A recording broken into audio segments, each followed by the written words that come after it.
చట్టం తన పని తాను చేసుకుంటూ పోతుంది అంటే ఇదే మరి. హీరోలు వచ్చినా రాకపోయినా షూటింగ్స్ మాత్రం ఆన్ టైంలోనే మొదలైపోతున్నాయి.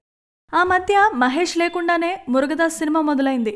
డీజేకి కూడా బన్నీ లేకుండానే ఫస్ట్ షెడ్యూల్ అయిపోయింది. ఇక కాటమరాయుడు షూటింగ్కు సైతం పవన్ ఆ తర్వాతే వచ్చాడు. ఇప్పుడు ఇదే దారిలో ఎన్టీఆర్ సినిమా కూడా జరుగుతుందట. బాబీతో ఎన్టీఆర్ ఒక సినిమాకు కమిట్ అయిన సంగతి మనకు తెలిసిందే. ఈ సినిమా ఇప్పటికే రెగ్యులర్ షూటింగ్ మొదలవ్వాలి. కానీ లుక్ విషయంలో లేట్ కావడంతో ఇంకా షూటింగ్ మొదలు కాలేదు. కానీ ఎన్టీఆర్ లేకుండానే ఇప్పుడు రెగ్యులర్ షూటింగ్ మొదలు పెట్టేశాడు బాబీ. ఎన్టీఆర్ తర్వాత వచ్చి జాయిన్ అవుతాడు. ఈ సినిమాలో 3 త్రిపాత్రిని అభినయం చేయబోతున్నాడు మన యంగ్ టైగర్ ఎన్టీఆర్. ఇందులో ఒకటి విలన్ కూడాను. ప్రస్తుతం ఈ పాత్ర కోసమే మేకోవర్ అవుతున్నాడు ఎన్టీఆర్. ఆయన తర్వాత వచ్చి జాయిన్ అవుతాడు కనుక అంతలోపు ఆయన లేని సీన్స్ను చిత్రీకరించేస్తున్నాడు బాబీ.